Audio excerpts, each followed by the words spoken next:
ইমরান যশোরী, ওর কাছে আমি কান ধরে মাপ চাইছি। ও আমার দাওয়াত দিয়া ময়মনসিংহের কথা বইলা নেত্রকোনা কাদার মধ্যে নিয়ে গেছিল।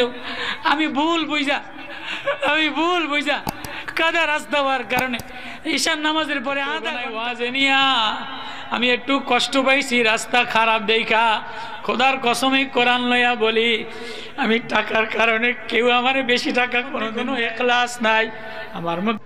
তবে আপনাদের সতর্ক করার জন্য যে একজন দায়ী কান্না করে করে বয়ান করে, তিনার আখলাক আর তিনার চরিত্র এত খারাপ হতে পারে আমি নিজেও কল্পনা করতে পারি না। এবং আব্দুল মান্নান উসমানীর মুখ মুফতি ইমরান হোসেন যশোরী সাহেবের মাধ্যমে আব্দুল মান্নান উসমানী সাহেবকে দাওয়াত করলাম। টাকা পয়সা নিয়ে কোনো কথা নাই, কোনো আলোচনা নাই, কোনো কিচ্ছু নেই। তারপরও উলামায়ে কেরামের শান মান অনুযায়ী তো তাদের কদর করা উচিত। এই চিন্তা ফিকির নিয়েই আমি চিন্তা করলাম, যেহেতু একটা মাহফিল আমাদের এখানে। আসসালামু আলাইকুম ওয়া রাহমাতুল্লাহি ওয়া বারাকাতুহু। প্রিয় ভাইরা, আপনারা এখানে দুইজন বক্তা, দুইজন মৌলানা সাহেবের আপনারা বক্তব্য শুনেছেন এবং একজন কান্না করে করে ইমরান যশোরী হুজুরের কাছে ক্ষমা চাইতেছেন এবং অন্যজন উনাকে অর্থাৎ আব্দুল মান্নান উসমানী সাহেবের কাছে, মুফতি আব্দুল মান্নান উসমানী সাহেবের কাছে উনি কী করতেছেন, উনি ওনাকে দোষারোপ করতেছেন। আসলে এই বিষয়টা কী ঘটেছিল, আসুন আমরা দুইজনেরই বক্তব্য শুনবো এবং তারপরে আমরা ডিসিশন নিব যে আসলে কার এখানে ভুল হয়েছে। ভিডিওতে যারা ক্লিক করেছেন আশা করি আপনারা সম্পূর্ণ ভিডিও দেখার চেষ্টা করবেন, তখন এই বিষয়টা আপনি ক্লিয়ার হয়ে যাবেন। আমি না কান ধরে তওবা করলাম, আল্লাহ আমার এই ওয়াজের মধ্যে যেন ইখলাস ত্রুটি হইয়া নোংরামি আর গান্দা দিয়ে দিয়া, ও মালিক আমার এই ওয়াজ যদি ওই দিনকার বয়ান যদি ইখলাস ওয়ালা না হয়, আখিরাতে যদি ওয়াজ না ওঠে, আল্লাহর কাছে যদি না যায়,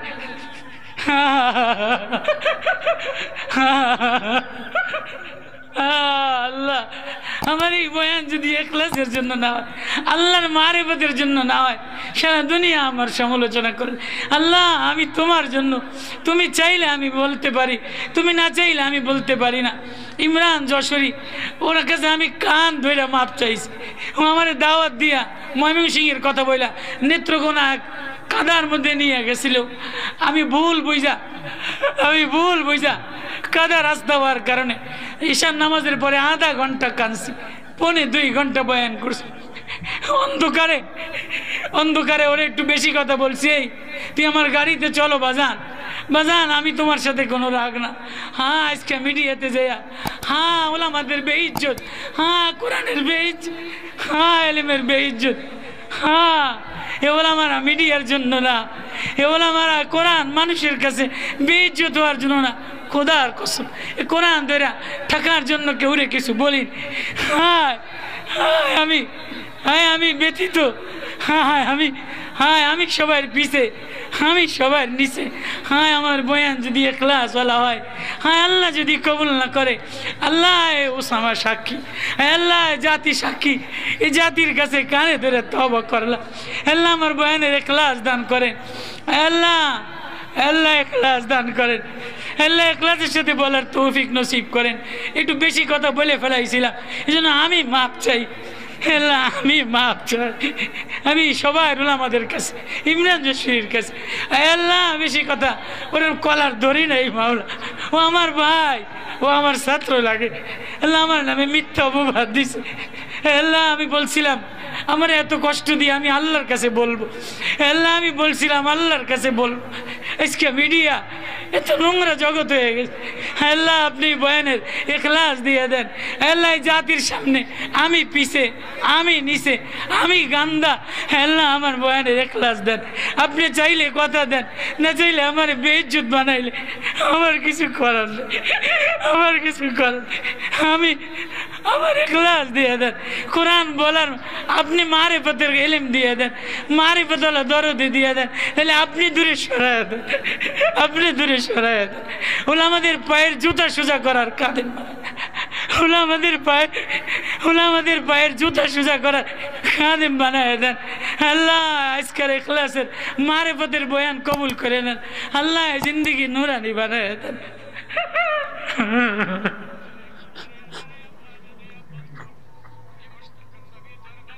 চিন্তা ফিকির নিয়েই আমি চিন্তা করলাম, যেহেতু একটা মাহফিল আমাদের এখানে আর মাদ্রাসাও ছোট, ওনার সম্মান অনুযায়ী কদর আমি মনে হয় করতে পারবো না। সেই সুবাদে কী করলাম, আর একটা প্রোগ্রাম দিলাম। সেটা এই বারহাট্টা থানার সাথে কলমাকান্দা যাওয়া লাগে না, অনেক আগে, কাছাকাছি 1-1.5 ঘন্টার ব্যবধান, শুধু এতটুকু পার্থক্য। যাই হোক, যাওয়ার রাস্তার আমি চিনি না, জানি না। যাওয়ার রাস্তা নাকি ওনার জন্য ভালো হয়েছে না, সুবিধা হয়েছে না, রাস্তাঘাট ভালো না, এই জন্য অনেক বকাবকি, অনেক গালিগালাজ, অনেক কিছুই করছে। তারপরে হুজুরকে তারা বয়ানের পরে হুজুরকে 15,000 টাকা দিছে।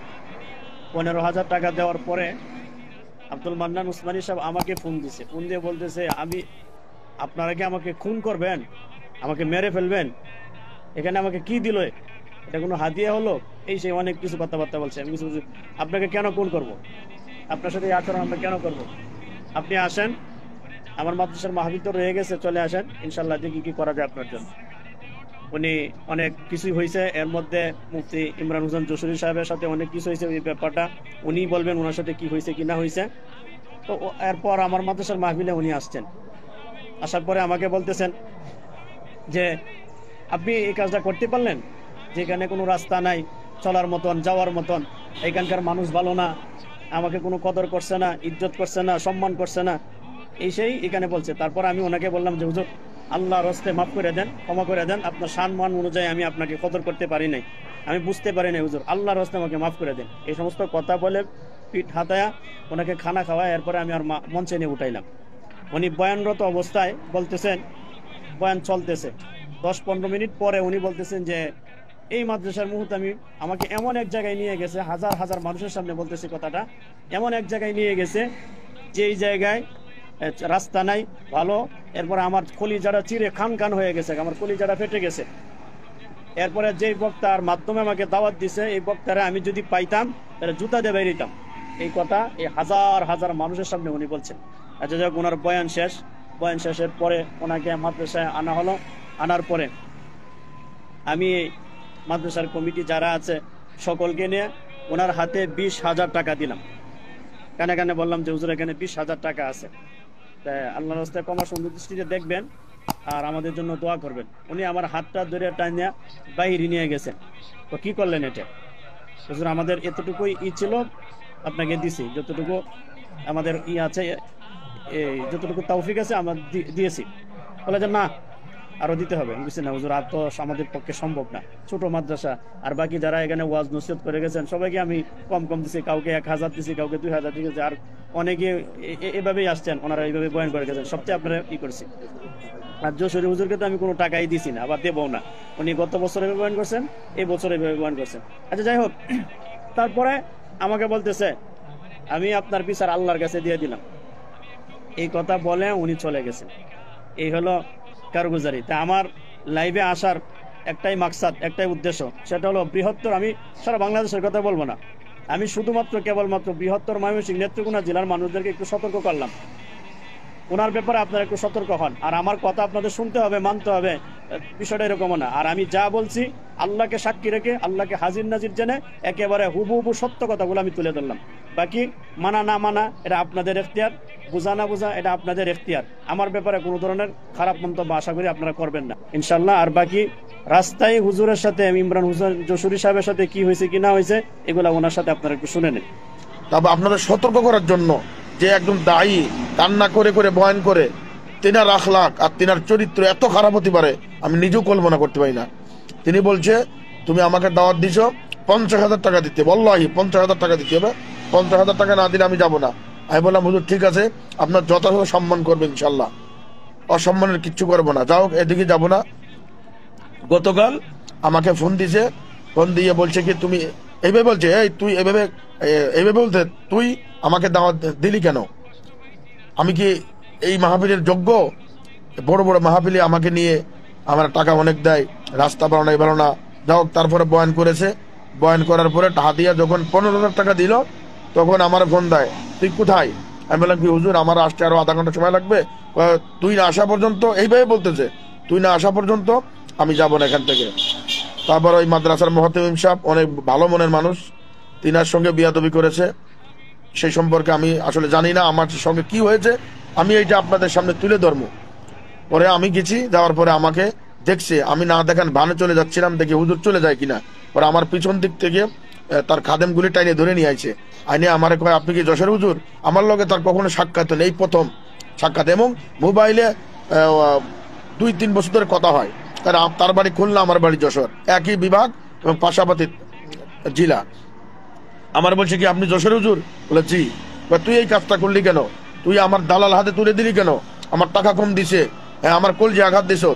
এই বলে আমার এই কলারটা ধরে, আমার কলারটা ধরে কয় তুই এই মাহফিল করতে পারবি না। এই কলারটা ধরে কয় তুই মাহফিল করতে পারবি না, তোর 50,000 টাকা দেবো, তুই এই মাহফিলে চল। আমি বললাম দেখেন হুজুর, এনে 20-25 জন আলেম আছে, আমি খোদার কসম করে বলছি ভাই, ফেসবুক বন্ধুরা ভাই, আমি মিথ্যা বলছি না।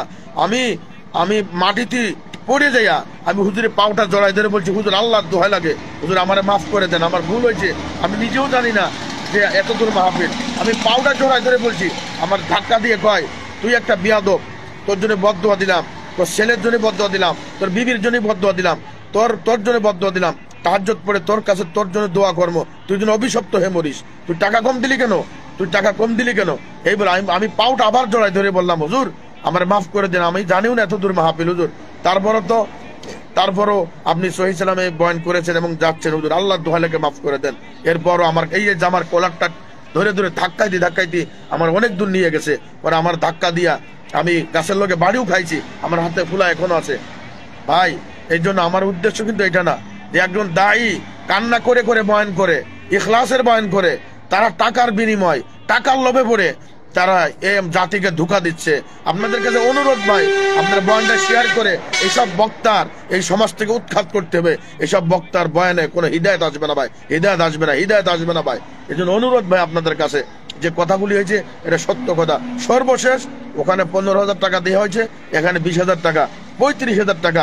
লাস্টে বলে গেছে এই নারায়ণদী মাদ্রাসার মুহতামিম সাহেব আর আমার নামে বলে গেছে আল্লাহ আদালতে মামলা দিবে, অভিশাপ দিবে, রাত্রে তাহাজ্জুদ পড়ে আমার জন্য বদদোয়া দেবে। ভাই আমার কি অপরাধ বলেন? তো প্রিয় ভাইরা, আপনারা যারা সম্পূর্ণ ভিডিও দেখেছেন অসংখ্য ধন্যবাদ আপনাদেরকে। এখানে দুইজনেরই বক্তব্য আপনারা শুনলেন। আমি মনে করি এখানে দুইজনেরই একটু ভুল রয়েছে, কারণ উনি ইমরান যশোরী সাহেব উনি একটা প্রোগ্রামের জন্য ওনাকে নিমন্ত্রণ করেছিলেন এবং তারপরে উনি আরেকটি প্রোগ্রাম, অর্থাৎ 2টি প্রোগ্রাম ওনাকে দিয়ে টোটাল 2টি প্রোগ্রাম করিয়েছেন। হ্যাঁ, হাদিয়া দেওয়ার ব্যাপারে কোনো চুক্তিবদ্ধ যদিও উনি হন নাই বা চুক্তি করেন নাই, উনি ওখানে বলতেছেন আমি তাও মেনে নিলাম, কিন্তু ইমরান যশোরী সাহেব বলতেছে যে উনি হাদিয়ার জন্য চুক্তি করেছিলেন বা ডিমান্ড করেছিলেন। বন্ধুগণ, এখানে কথা হলো ইমরান যশোরী সাহেব যখন ওনাকে একটা প্রোগ্রামের জন্য নিমন্ত্রণ করেছিলেন তখন ওনাকে একটা প্রোগ্রাম দেওয়াটাই ওনার জন্য উত্তম ছিল। কিন্তু এখানে আব্দুল মান্নান সাহেব যে ইমরান যশোরী সাহেবের হাদিয়া কম দেওয়ার ব্যাপারে যে কথাবার্তা করেছেন বা যেরকম জোরাজুরি করেছেন, ধাক্কাধাক্কি করেছেন বা গালাগালি করেছেন, এটা কিন্তু অত্যন্ত দুঃখজনক ব্যাপার। বন্ধুগণ, এই ভিডিও বানানো আমার কোনো আমি ভিডিও বানাতে প্রথমে চেয়েছিলাম না, কিন্তু বিষয়টা যখন আব্দুল মান্নান উসমানী সাহেব এমনভাবে প্রত্যেকটা মেহফিলের মধ্যে এসে উনি বলতেছেন যে উনি যশোরী সাহেব যে এরকম করেছেন, অত্যন্ত খারাপ করেছেন, এবং ওইটা করার পরেও